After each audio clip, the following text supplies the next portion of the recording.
Today we have Kristian Morgan, who is an ultramarathon runner and holds various world records. Currently, he holds the second fastest time on the Appalachian Trail. For those who don't know what an Appalachian Trail is, it is a 3,500 kilometer hike where the record holders tried to finish it in 40 to 45 days. And Kristian's record was 40 days and 3 hours. I got the opportunity to invite Kristian to this podcast as he came to Sitaram Beach retreat for his own Panchakarma treatment. And the reason he came was preparation for his upcoming run where he aims to break his own record. In this episode, we discuss what an ultra run is and how it is different from a normal marathon. We also discuss what it takes to have a champion mindset and how Ayurveda and Panchakarma can help an athlete level up his game and fitness levels. Now, why am I doing this podcast is because most people think Panchakarma is only for those who are sick. And when talking to Kristian, it was an eye-opener for me as well as a medical practitioner on how athletes can use Panchakarma to raise their fitness to a new level. Hope you enjoy this episode, and now we go on to Kristian. So Kristian Morgan, Yes. welcome to the podcast, Ayurvedic Healing and Beyond. It's an honor to have you. It's good to be here. Yeah. So Kristian, can you explain the ultra marathon? How is it different and what makes it unique, and what do you do in that? Yeah. So the difference between marathon and ultramarathon is just further distance. Okay. So it's not defined by elevation or terrain or where you're running. It's just like further than 42k. So like the 42 kilometers. Yeah, exactly. Yeah. So the first ultramarathons are like 50k. Okay. That's where ultra runners begin, 50k. So that's. When you say K means kilometers. Yeah, sorry, excuse me, 50 kilometers. K means you put 3 more zeros. Yeah, Okay. 50k as in kilometers. Okay, yeah, I understand. Yeah. So in ultramarathon you run 50 kilometers. And beyond. And beyond. Sometimes it can go up till what extent? Well, I mean, it just doesn't stop. Okay. So, I mean, there's no word really yet for anything. There's no definite, it's not like up to 500 miles or 1,000 kilometers. It's just anything further than marathon. Okay. But I was thinking of trying to change that because I think there should be some term for this kind of running that I do, which is not just like distance, it's days, it's weeks, it's months. So I'm thinking about like maybe introducing, it's like mega running or something, you know. Okay. It's different from ultra running. So currently you hold multiple records and some world records. Yeah. Explain to me, what was that record? So I've set 2 world records. Mm-hmm. The first one was in 2020 in England, and it was Britain's longest national trail. So it's called the Southwest Coast Path. It goes along the southwest coast of England, along the coastline. And I beat a famous ultra runner called Damien Hall. He's like Britain's, top ultra runner. And he had the record, I think it was like 10 days and 12 hours. And I finished it I think it was like 10 days and 8 hours. So I beat him by 4 hours. So And from how the long? start to the finish, which was 1,000 kilometers, I ran that in 4 hours faster than he did. So 10 days and 4 hours. About 100k a day. So you completed 1,000, did you say 1,000 miles? Kilometers. 1,000 kilometers, Yeah. okay. Yeah. Completed 1,000 kilometers Yeah. in 10 days and 8 hours. Yeah. Okay. Yeah. And that's and the runs that I did, so that was the first world record. And then the second one was in America on the Appalachian Trail. And the Appalachian Trail is like, it's the longest only hiking trail in the world. And it's the most famous one in America. It's what all the record setters try to go for. And I went southbound. There's a northbound record from south to north, and then a southbound record. And in 2023, I went from north to south, so it's called a southbound record. And I beat the 8-year record held by Karl Meltzer, whose name is on the famous speed goat Hoka shoe.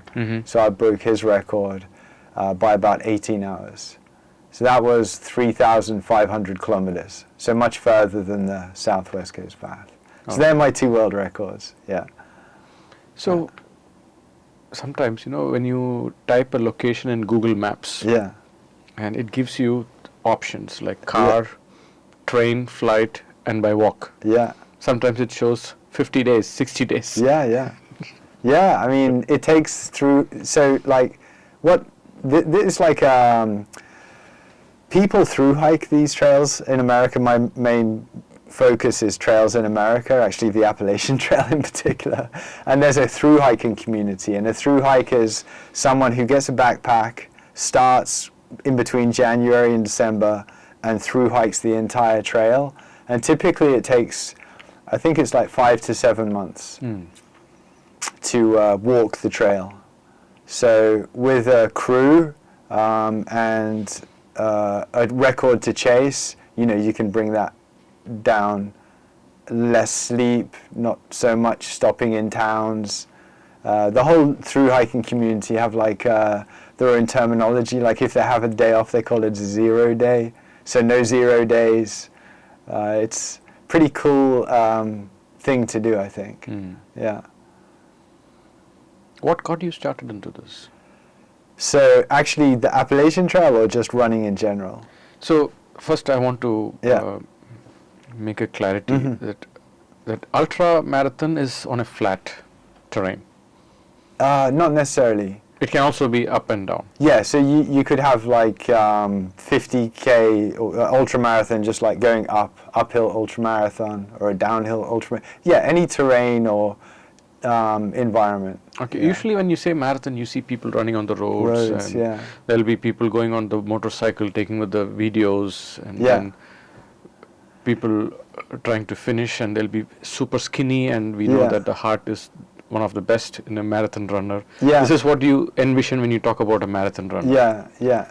But ultra marathon, it doesn't mean it has to be flat. You can go up and down. It can be inclined and declined, and it has to be various terrain. So an easy way to explain it is, how like you've got road biking and mountain biking? Okay. You've got road running and you've got trail running.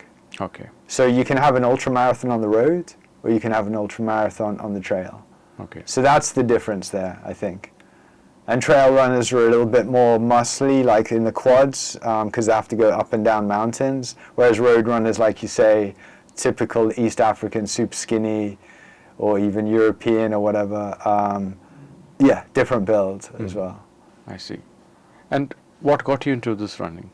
Actually, it was boxing. Okay. Yeah, so I used to do amateur boxing, and I was living at my grandmother's house, and there was this like newspaper, and I was turning through it, and it said Wolverhampton Marathon. And this is where I was born. It was the year 2000, so I was 23. And I thought, that looks good. Let's go and run a marathon. So without any training, just my boxing training, we used to run about 2 kilometers each night, Monday, Wednesdays, and Fridays. And I entered this marathon, and really, Vignesh, it changed my life. It just opened up inside doors which were closed within myself. So that then became, addictive in a way. Yeah, I wanted to open more doors within myself. What were those doors? So limitations, self-beliefs, confidence, these things. Yeah. So you thought you will not be able to run that long? Well, I thought I could run that long. That's why I started. But when you actually attempt your first marathon, the marathon runners typically, they call it the wall. You hit the wall. And at that point, the science is your body switches from the carbs, I think it's the muscles and the liver, maybe. Not 100% sure there. You can help me out, doctor. And you go to fat, and the fat becomes your energy source. And that's when you burn the fat. Yeah. That's when you burn the fat, and it's not as easy to run off fat than it is, say, off glycogen. Sorry, and you hit the wall, and then that's when the mental part starts, and that's when you have to use your mental willpower over your physical strength, and that's the addictive part. Okay. That you can push yourself beyond what you physically feel is possible. Yeah. This reminds me. It's like a hybrid model engine car. So you have electricity and the petrol. Yeah. So once the petrol finishes, it shifts to electricity and vice versa. Yeah. So that's why you have the glycogen or the carbs, and you have the fat. That's right, yeah. So, but using that energy from that fat is quite a challenge. I think you need to really prepare your body and it's not that easy. Yeah, it's tough. Like it's usually about mile 18. So anyway, when I ran my first marathon in the year 2000, and I finished, and I was sitting down with my mum having a conversation. It's like, oh my gosh, Kristian, your skin is glowing. I felt great. I really felt for the next few days like, wow, what else can I do that I didn't ever think was possible? So, Kristian, sometimes when you talk to people who are into fitness, there is this debate that when you run, you tend to lose muscle. Is that true? Well, it depends how far you run. You know, if you run 5K, I'm sure you might actually stress the muscles, and then the adaptation will come. Like I think of it like this, so this is only my theory, right? But if you take someone who just sits down and watches Netflix and you look at their legs, and then you take someone who's like a marathon runner and you look at their legs, there's going to be more muscle in the marathon runner's legs. So I wouldn't say that running decreases muscle. I'd say it builds it, but it's predominantly in the legs. Okay. Like if you have a climber, like you look at them and all their forearms and their shoulders and chest and back are muscular where their legs are a little bit smaller. So it kind of depends on the sport, but I'd say running, it depends how far. When I ran on the Appalachian Trail, I definitely burnt through muscle as well as energy. Yeah. So it depends on... So it's not true that when you run you lose muscles, it's just that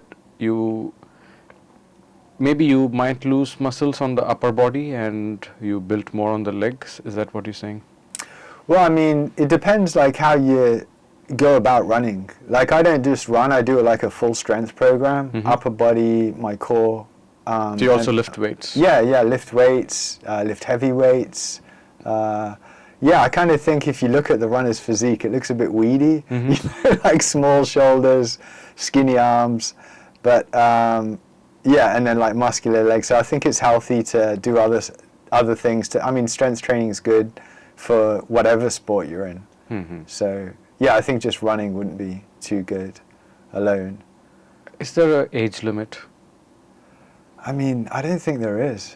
There's what people are doing is, I mean, not just for running, but for running fast. You know, there's a 70-year-old who just ran, I think it was 3 hours 30 something, or 3 hours 40 something. Yeah, 70-year-olds. And, you know, it's most people, like, most people can't run that distance. So I don't think age has a factor to do with it, no. Now, tell me about your routine, like your sleep and your food, and people talk about protein and how do you deal with stress, and then we will get into those 9th and 10th day of your trial. Like those are the days when it really challenges your mental toughness. Actually, so my routine, you know, I like to have like a certain amount of miles that I get in each week, and also a certain amount of elevation. So I think at the moment my base is about 100K a week with, I don't know, 10,000 feet plus or 3,000 meters plus of elevation. And I like to do that predominantly on the trails or in the mountains. And then 2 strength sessions a week. I'll tell you what my week is instead of my day, because some days I don't do strength. I like to have like massage 2 or 3 times a week. I'm training currently in Thailand. Okay. So you know, like the massage is already available. Yoga as well. I like to do yoga. I was doing 2 a week, I think. And then in terms of diet, you know, my protein, I don't really track it, I guess. I was tracking it for a while on MyFitnessPal, I think it's called. And then I just started just eating what I wanted, you know, and just gravitating more to healthy foods. And like it doesn't feel complete though if you have like, say, a margarita pizza and there's like no protein, it's carbs and fat. It tastes good, but you're not really fueling yourself properly. So I tend to not try and do that all the time. But yeah, if I want a pizza, I eat a pizza. So that's kind of my weekly routine. Okay. Yeah, and sleep, try and get 8 hours as well. All right. Yeah.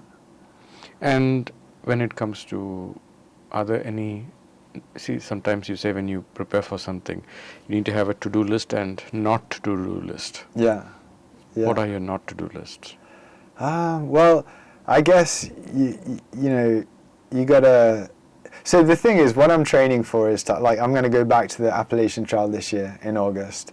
And my not to do list started in 2019 because I started going for the record back then. And through trial and error, I've learned what not to do. So if I think back to my first failed attempt on the Appalachian Trail, which was 2019, the mistake that I made was my relationship with the crew. So the crew were arguing with each other. I was arguing with the crew. The crew is the people that run with you. To support me in a vehicle. Yeah. So they drive around the mountains, go to the other side where there's what's called a road crossing. I may see them in between 10 hours or 4 hours, and then the other side of the mountain, I'll give them my trash. They'll give me more snacks, food, water I get through streams. I take a water filter. So yeah, my first lesson on the Appalachian Trail was the breakdown of the crew, the communication. So it's not even about my fitness. It's I need a crew that get along with each other, that I get along with, and these crew are hard to find. Most of the past record holders have family members supporting them. So throughout, my mother has supported me on this, but then there's always been a second person come in. So the first person we had, it just didn't work out. She was young.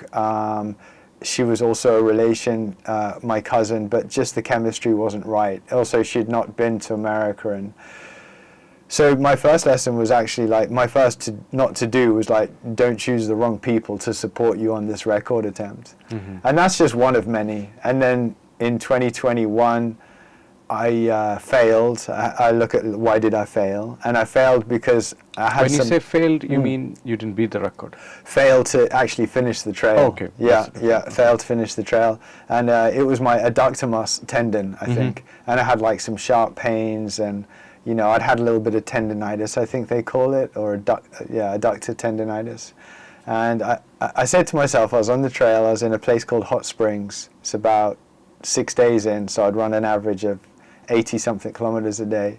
And I had a few pains, and I said, if I get another pain, I'm going to quit. Another sharp shooting pain, Because they always say if it's soft and it's mild, you can go through it, but it's sharp shooting stuff, you should stop. And I had a sharp shooting pain, and I was like, okay, I quit, So I still had to walk another, I think, 4 hours before I saw the crew at the road crossing. And I got there, my awesome crew this time, a guy called Iceman, and my mum, Gun Section. On the trail, you have trail names, so you have a nickname. So someone who's maybe always tying their shoe, you could call them Shoelace, or someone who's always itching the back of their neck, you call them Itch, or something like that. So Iceman is the trail name of someone called David Martin, and he's 74 now. So anyway, he's my new crew, and I got to those guys and I said, listen, I quit, I'm injured. And so anyway, when I went back in 2022 and I ran through that same section where I quit, it's really weird. It's almost like that same injury came back to me, and it was almost as if saying, hey, I'm here, are you going to quit now? Because I'm causing you some pain. And I know it sounds crazy, but I just laughed out loud and spoke back to the pain, and I said, yeah, I mean, you can hurt me all you like, but I'm not stopping. And it went away. So my second lesson, my second not to do list was don't submit to pain, physical pain, because you can go beyond physical pain. So that's just a taster of two of the list is vast. To set a world record, you really need to, get everything right. So I won't bore you with all my things that I'm not going to do, but that's a little bit of an insight into it's not just physical fitness or VO2 max, it's actually logistics and almost like a philosophical approach to pain as well. So here, sometimes when you go to some fitness places, you'll hear the word no pain, no gain. This is one school of thought. But on the other hand, some people get injured and they don't really acknowledge and respect that injury and do what is required to go through that proper recovery protocol.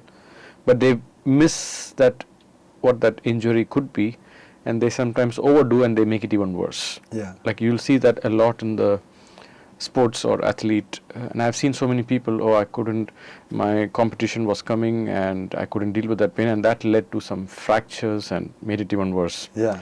So how would you differentiate a pain that you can talk to and just, it's your mind that is playing? Yeah. Or that's a pain that you really need to listen, respect, and take immediate action? Yeah. So have you...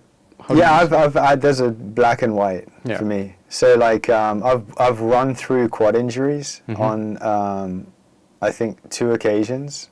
I've done the trail 3 times now, and on 2 occasions I've run through quad injuries. Actually, what happened was I stopped running and I hiked.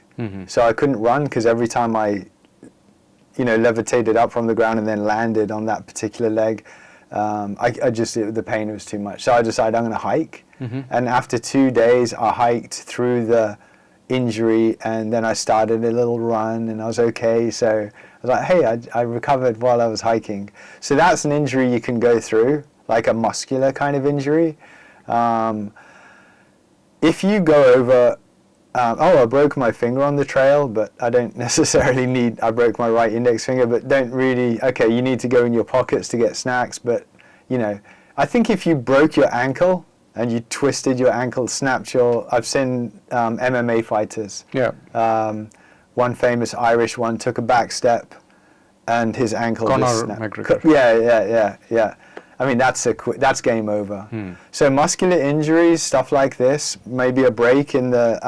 Kilian Jornet is famous for finishing hard rock with a broken arm, and he just put his arm in his vest. So, I mean, it's pretty extreme, but it's kind of black and white. If you break your leg and you can't run, but as long as you can move forwards, I think, and you haven't broken your ankle, I think that's the difference between stopping and or just saying I can get through this. Yeah. Well, that's sometimes people just give up so quickly. Yeah. Well, so I always say to my athletes, because I do coaching for ultra running, and I say, okay, I want you to give me a 1 out of 10 from this physical injury that you have, and they say, okay, I have a 4 out of 10, okay, and then I say, okay, that's your physical 4 out of 10. So what's your mental reaction? And often they say, oh, actually it's a 7 or 8 out of 10. I'm really emotional about it. I'm upset. I'm disappointed. And the first thing I say is, okay, you need to bring it back down to 4, the mental reaction to the physical injury. So I think you're right. People's mental reactions to physical injuries are overshooting the reality of, what's hurting them. So they can react, overreact, like this. I've seen some, athletes, they were in their prime and they go through some fracture or something, and afterwards they go through a mental depression because they were at their prime and suddenly this happened and they had to quit, and it takes a lot of time for them to recover from that. Yeah. And by the time they recover, maybe they have to again find that form again and then to get there. Yeah. And as you said, it's more of the mental game. Yeah. And you see some people, I mean, especially if you see cricket or football or basketball, when they go through an injury and when they come back and they are at their prime, people all clap at them and you make a hero. But many people, they just go down the line, they don't come back. Yeah. Yeah, I think there's probably many people who get injured and have the strong mentality to come back strong, maybe stronger. Yeah. And then there's the other people who... that's the end. Yeah, yeah. So it's your reaction, I guess, to the situation. But when you got that pain or something, do you see that, okay, I got this pain right now, maybe next time I have to prepare something different? Yeah, so this actually eventually, I say muscular stuff heals really quick. It's pretty, I've had 2 quad injuries and they both healed within 2 or 3 days, and I was running again, like 80, 90K a day. But any kind of, the tendinitis that I had, I have to work with it. So I don't know, it's a tough one. It's kind of gone away at the moment. I don't have tendinitis there, I don't have any pains, but sometimes I just get an uncomfortable feeling, and I think you just have to live with some stuff. I mean, my right index finger now I can feel the swelling in the knuckle area, so that's not the same as the left anymore. But I have to live with that, so I mean, it's just something, some injuries I guess you just have to live with. And the thing is that they might not impact your future goals. I think that's the thing to recognize, So as long as you understand, okay, yeah, I'm injured and it might cause me a bit of discomfort, but yeah, so yeah, I guess it's your reaction to it. But yeah, I didn't really change my training or anything. I just definitely changed my mindset. So how do you do that to your clients? If somebody's coming to coach with you and say, I want to be a ultra run marathon person. So how would you help them, to have that mindset? Well, I don't think you can just create the mindset without the experience and the lessons and the mistakes. So like, for example, let's say someone comes to me, they sign up for a 50K, I coach them towards it. I think the growth comes after they've run their 50K, because you need to do it first at least once. Yeah, like do it first and then do it again. And a lot of the people I'm coaching have usually already run an ultra, and I always ask them, what did you learn through this experience? I mean, I think the other day someone said, I had a run, but it was terrible. I had a really bad run. And yeah, I feel really disappointed with myself. I wanted to run 28K, but I only ran 22. And I said, okay, so what I want you to do, my response was, I want you to look at what's causing the disappointment. What caused you not to run 28K instead of 22, and why are you disappointed, and what can you do to change that for next time? So like, it's all like, I'm not trying to give people good mindset, but I'm definitely putting people in situations where then they have a chance to reflect and say, well, actually, maybe I did have the wrong mindset. Maybe I could change this. And so, yeah, I don't think you can just talk someone into a good mindset. You can definitely inspire people though, like by doing what you do. That's why I like to, as an athlete and a coach, I don't like to just say, hey, you should this is how you're going to run an ultra. I'm like, well, actually, I've run a lot of ultras, and this is, what maybe you can take some inspiration. So I'm not just looking from a textbook, inspiring and then helping them learn by their own mistakes. Yeah. And how does diet or maybe alcohol, sugar, do you have any strict rules with that? Because sometimes this can also impact your performance. Yeah, well, most people who come to me don't have any problems with alcohol, generally. Or smoking. Yeah, not many people in it. It's almost a choice. It's like, I'm either going to do this or I'm going to do this. I'm not saying people who run ultras don't drink alcohol. So what's her name? Well, the 100-mile world record holder, she had, I think, 2 or 3 beers while setting that record. Because the fizziness of the beer, the carbs, Camille Herron, her name is, she's the world record for the fastest female 100 distance. I think flat, this is flat. Obviously it has to be flat on some road or something. You can't break a speed record in the mountains. So yeah, Camille Herron had a couple of beers. So yeah, there's a healthy relationship with alcohol. I think sugar, actually when you're running, runners who run long distances have to have food. So I usually typically try and get my runners to have 300 calories an hour if they're doing a 100-miler or 100K. So they have to have sugar because they have these gels. So I get them to train their stomachs as well. So it's not like I'm saying don't eat sugar. In their day-to-day life, I don't get too involved with their diets actually. But I definitely help them with race nutrition. So because obviously they know how to eat in the day, but they might not know how to eat during 100K. So then I say, okay, well, let's aim for this many calories an hour. Let's have this much electrolytes. Yeah, this is how you got to carry it, and so on like that. But yeah, I'm not really a nutritionist in terms of taking care of their diet that way. Yeah. And how is it with the emotions and dealing with that pain? Yeah, so people are emotional, and I just, when someone comes to me with disappointment, I definitely try to steer them. I mean, you've got two reactions. You're either content or you're disappointed, you know? And so we all have access to our phones and YouTube, and we're always watching stuff, you know, and there's all these inspirational things coming up.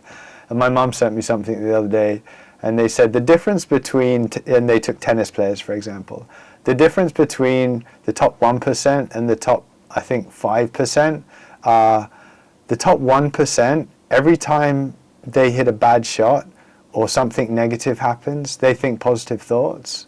And then to counteract that, and what happens is, because they get over the problem much quicker, and they're able to adapt to the challenge and the next challenge, and they use less energy. And that's a fact, that's scientific for the top 1%. But the top 5% don't do that, and that's the difference between the 1% and the 5%.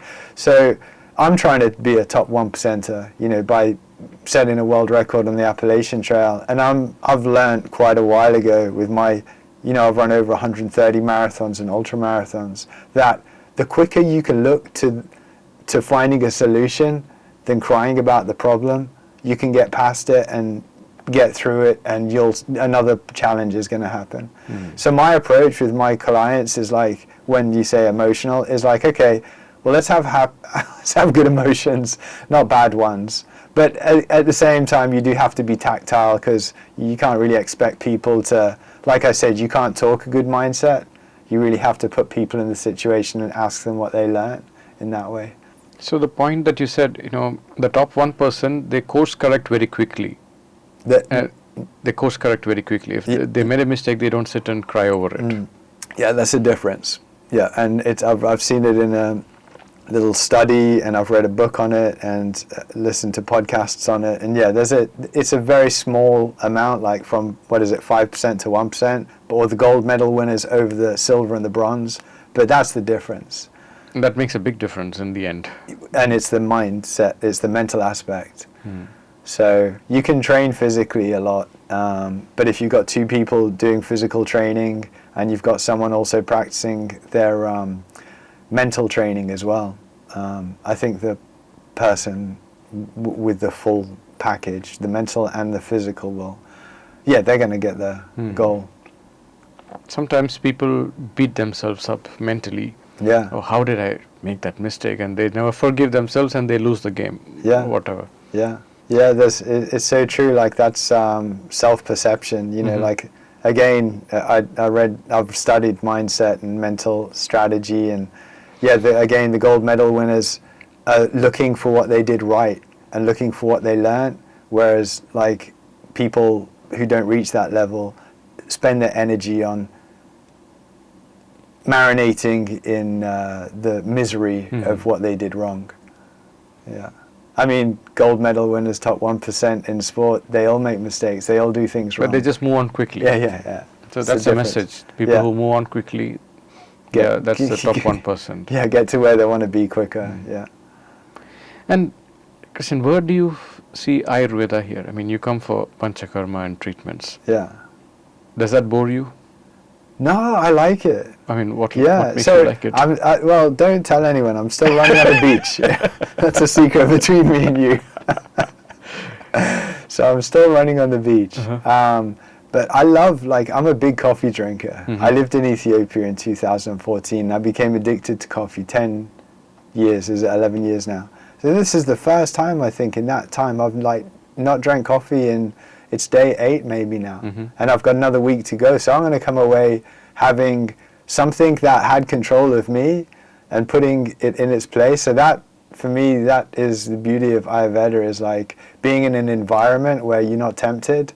Actually, I just took a walk before this podcast, and I did see a coffee place, but I was not tempted. So yeah, I like that concept, and especially where Sitaram is based next to the beach. I'm swimming as well in the ocean, and I think this is part of my training. In fact, I know this is part of my training, to have the ability to let go of what I was holding on to before I arrived, and just embrace what is happening right now. And so Siddharam's actually part of my training for the Appalachian Trail. I didn't plan that, but it's happening. I'm finding that out day by day. The reason why I'm asking this quite in specific is usually people think that coming for an Ayurvedic treatment or Panchakarma is only when you're sick or when you are having something serious.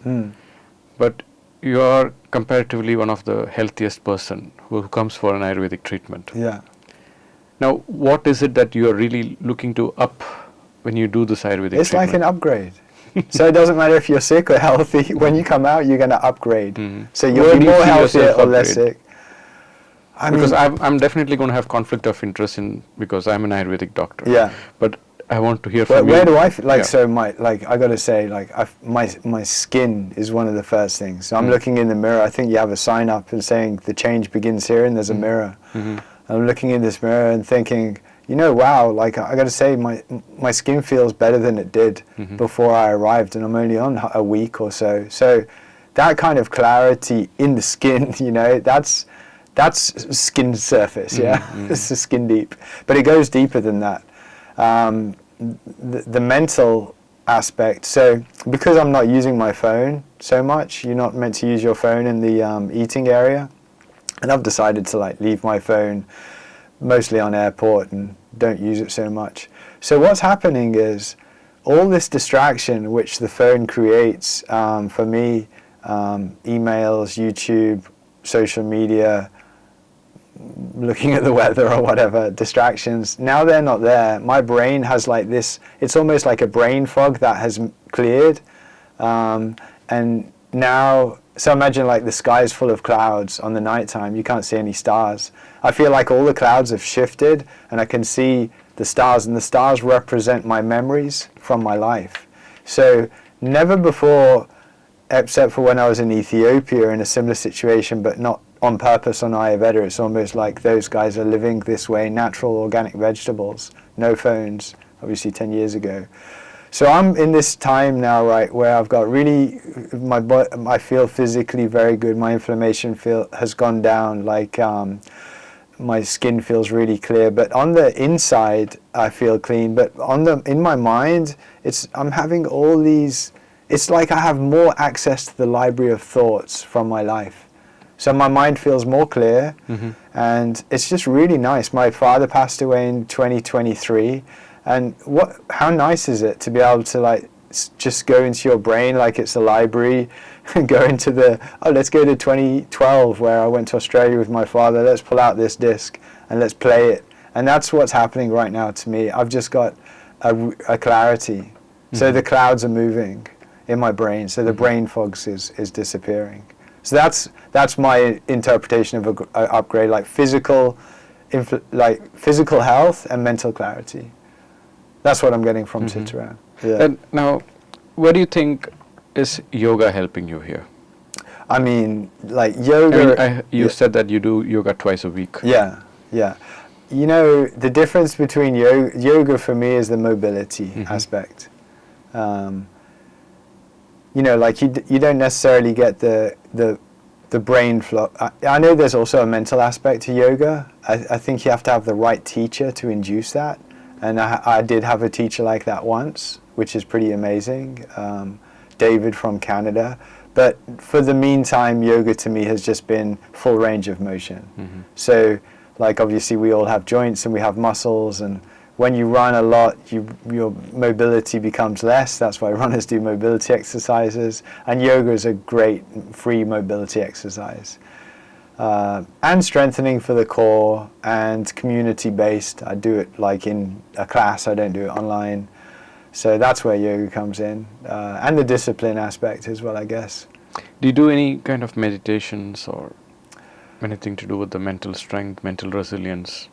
I guess this is a question maybe I have for you, maybe even. Would you consider, let's say I go out on a run, and I'm outside by myself and I don't see anyone for 10 hours and I'm just by myself and I'm not listening to music or podcasts, I don't have my phone, I'm not staring at screens, I'm actually in the mountains so there's no billboards. Now, is that considered a form of meditation or do you have to be sitting down cross-legged you know, because No, I do. I think yeah. what that is actually mindfulness. Yeah. Yeah. Like you are in that element. Yeah. You forgot everything, and this is what is keeping you super engaged. Yeah. You're in the Like some present people moment. call it being in the flow. Some people call Yeah. it you are in your best element. Things like that. Yeah. Okay, so then your definition of meditation is more like, what is it? So there are multiple definitions. So I interviewed one person who was specialized in meditation. So what he says is to sit within. That's a form of meditation where you disconnect with the entire. You're putting yourself in a flight mode. Yeah. Where you, like when you said, you're sitting and maybe multiple thoughts are coming, but you're being a witness to it. Yeah. That is a form of meditation. Okay. Well, actually, I did used to do it. I did 5 minutes every morning. I'd sit in a position where my back was comfortable, upright, not lying down. And I'd shut my eyes, and I'd start by looking at the inside of my eyelids, because I felt that helped focus me. And I would breathe. I'd set my alarm for 5 minutes, and then I would, as you say, observe the thoughts, and sometimes not, in fact, probably 5% of the time I did this over these years. What happened was you do have like a miracle, like if some special stuff happens.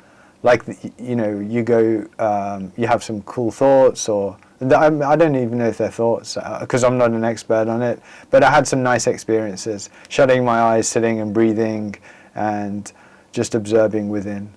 But I don't do it now. I should probably get back to that. That was nice. Maybe as a preparation it could be helpful. Yeah, I think, yeah. Did you hear Bruce Lee was... someone said he was doing too much physical exercise, he didn't do enough meditation, one old wise monk or something. Did you ever hear about that? Not Oh necessarily. yeah, I read somewhere that someone commented like that he should have done more meditation. And, off track there, off subject. Yeah. But when you say, you know, when you're in the nature for more than 10 hours and you don't see anyone and you're just with yourself and dealing with you keep listening to your heart rate do you listen to music when you run, or you just on yourself? When I did that first world record, I didn't listen to anything. Okay. I just had my own thoughts and experienced what was happening around me, which was really nice. That was in 2020. And I think podcasts and these things can become addictive, and I'm starting to lean towards the addictive. I don't mean that in a bad way or anything, but like when you're out, like always listening to something. So on the Appalachian Trail, I'd have a mix of listening to stuff. I would try to wait to a certain amount of time to listen, because I think if you're just inputting stuff all day and listening, so I just tried to have control over, you know, giving myself some podcast or music or audiobooks, which seems super boring. I like the conversations on podcasts. So yeah, I do listen to some podcasts. When you're on the run? Yeah. I download them offline, because when you're in the mountains you lose reception. So a lot of Joe Rogan I listen to. And then I got to the point one day, he had an argument with this guy who made a film called What is a Woman? Have you, I don't know if you... No, I've not. Yeah, it's a great thing. Anyway, Joe's arguing with this guy, and I was by myself in nature, and it was too aggressive for me. So then I didn't listen to Joe again for the whole trail. But I've gone back to him now. It's like, okay, I can handle that. So yeah, I like listening when you're out. It's a form of entertainment. So when you are in that nature with yourself and you are in that moment, that is one of the peaks of mindfulness. But don't get me wrong, it's not like, I'm not, like you said, it's like a flow. Yeah. But that flow, so most of the time I have thoughts, all the time. I mean, all the time I'm out on the trail, I have thoughts. Then you have those periods of flow where you are mindful and you're just within, you know, there's no thoughts, in other words. But yeah, I mean, most of the time, that's why I kind of maybe do consider it a form of meditation, because I'm not actively trying to think about something when I'm running. But even though I'm passing, like, oh, there's a tree and there's another tree, eventually you have to go retreat into your mind, and your mind becomes the place. And if you're not listening to something entertaining, then So I do have these states where I've shut my eyes and looked at my eyelids, the insides of my eyelids. I've experienced similar things when I'm just out running, because you can only engage yourself in so many trees, you know, for 17 hours a day for a month, you know. So you just go into your mind. It's and then that's when you have to practice like your reaction to things, because you'll face challenges, and you know, if you start into entering misery too much, because there's a lot of misery, you know, so maybe it's not a form of meditation, but it's something. But the mindfulness is a little bit different when you're thinking. I don't know what it is. It's almost like a traffic of thoughts, and these thoughts, and you're observing them all, and you know, it's something else. When you run, there could have been a point, like when you said after 18 kilometers, that's when the fat takes over. Yeah. That's when it's a lot of mental tension. Like your body feels, no, I need to stop, and you need to, it's like driving with the handbrake on. Like, what are your words that you tell yourself? So I ran this famous race in the desert, the Sahara Desert, called Marathon des Sables, and it's like one marathon every day for 5 days, and then 100-kilometer run.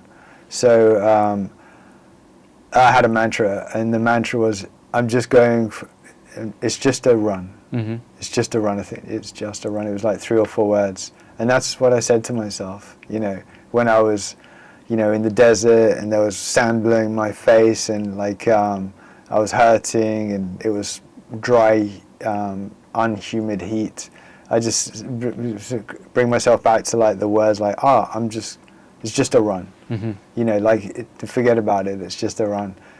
That was that particular time. No, I've not used that all the time, but yeah, there are different times. But that one just strikes, comes out in my memory. Yeah, it's just a run. So it does help. So the words again, if you. Oh, I was just saying, it's just a run. It's just a run. Yeah. So like all this pain and this pressure and everything, and then I would bring myself back, it's just a run, you know.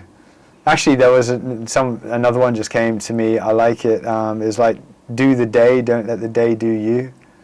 And sometimes when you're running and you're out for ages, you suddenly understand it on another level that you never understood it before, and it's almost this epiphany moment, and that helps you as well. So sometimes when you hear quotes, you go deeper into the meaning of the quote than you do on a normal basis, or maybe a yogi can access the meaning of things quicker. So when I'm out running, I have this almost like more clarity, and like so when I heard that one, do the day, don't let the day do you, you know, it just made my life easier that day. Yeah. Do you coach only people who wants to be a runner, or do you coach also people who wants to grade their physique or the fitness? Yeah, so some of my runners, actually, one of my runners told me she's going to stop running, but she wants me to help her with a fitness journey. So I help her with like strength training, and you know, I create where she feels weak, I include some strength training exercises, and then a lot of it is like the thing about ultras is mental. So you know, I help people with mindset as well. If they're stuck in life somewhere, you know, they want to get, you know, to the next stage, because you know, the ultra running is no different from really, you know, wanting to start a business or learn a new language, or you know, it's a mental challenge. So yeah, but I mean, most of the people who come to me are ultra runners. But yeah, I'm waiting one day, it'd be interesting if someone comes and say, hey, I'm not an ultra runner, I don't want to learn how to run, but with what you've gone through, because obviously I coach by experience, you know, you've achieved this, you've achieved that. Yeah, but that no one has come to me like that. But yeah, in the future I can see myself moving in that direction. There's a couple of ultra runners who have wrote mindset books, so you know, it does go hand in hand. So now what's the next goal that you're looking up to? So the Appalachian Trail, August, going southbound. I'm pretty excited. I've got a big brand behind me who are looking to help me out with apparel and footwear. I'm not allowed to say who it is yet. And the record's been broken since I've been trying to break it by a female runner called Tara Dower, which is pretty cool because it kind of makes you realize that, you know, you don't have to be a male, you know, to be good at this stuff, this long distance stuff. So it's a 3,500 kilometer run on the east coast of America. It's called the Appalachian Trail. It passes through 14 states. Starts in Maine, finishes in Georgia. I'll have a crew with me. My mum, whose trail name is Gun Section. I'll have live tracking, so people can follow me like on their phones, their devices or whatever. And yeah, hopefully this big brand who are looking to me be a part of the release of a new shoe, a very exciting new shoe, should do a good job at sharing my progress with the public. So it shouldn't be too hard to find. Okay. So that's the next thing. And then, yeah. And you plan to reach the world record in that? Yeah, so Tara's record's 40 days, 18 hours and 5 minutes, which is an average of like 54.9 miles a day. But there's a very serious, he's like one of the world's best ultra runners called John Kelly. He's going to go for the record in starting May. Have you heard of that? Have you heard of the Barkley Marathons? No, The Barkley Marathon's not this one, no? So it was a crazy documentary. Anyone listening, go and check it out on Netflix. Barkley Marathon. Yeah, Barkley Marathon. And it's a crazy guy in America who just gets people to run loops. Anyway, John Kelly's, in 30 years of it being held, only 20 people have finished. Okay. That's how hard it is. And John Kelly's finished it twice. So John Kelly's going to go for the Appalachian Trail record. He holds multiple world records. So I'm expecting it to not be held by Tara when I go for it. So I'm keeping my mind open to that. And you want to break that record? Yeah, whatever the record is the day I step foot on the trail, or by the time I get to the end, I want to set a new world record. Yeah. Wow, that's a solid dream. Yeah, yeah. Well, I'm working towards it. It started in 2018. I helped set the record by pacing Carol, who broke the world record then. Scott Jurek, he's a famous American ultra runner. He broke Scott Jurek's record. I helped him by pacing him, running with him, carrying his stuff. And yeah, and I've tried like in 2019, bar COVID through to last year. You know, and I'm the second fastest in the world north. I'm now the second fastest south because Tara went south and broke my record from last year. And yeah, I'm persistent. I'm going back, not giving up. So yeah, I'm excited to start, and anyone who wants to, you know, follow along, hopefully that brand should do a pretty good job of sharing it in the world of extreme ultra endurance. Very inspiring, Kristian. And if people want to get in touch with you, how do they get connected with you? Yeah, just go. I think the best place is probably my Instagram because I link in my website, and I'll have the live tracker on there. My website has like all my details about coaching and stuff. So yeah, that's just my name, which is Kristian, but it's spelled with a K. Okay. So it's not CH, it's just Kristia, and I'm sure you'll link it up in the show notes. Yeah. Kristian Ultra, as in like ultra marathon, at, yeah, that's it, Kristian Ultra. Okay. That you'll find me Gmail, or you know, I mean not Gmail, Instagram. Otherwise, just put in like Kristian Morgan on the internet, and I come up. I'm like the first person in the results. That Kristian Morgan. Thank you so much, Kristian. It was wonderful, and wishing you the best for this upcoming competition. Thank you, Vignesh. It's a pleasure to be here, and yeah, I'll come and see you again. Hopefully if I set that world record. Next Panchakarma we'll do for the recovery after the record. Sounds like a good idea. Thank you. Yeah.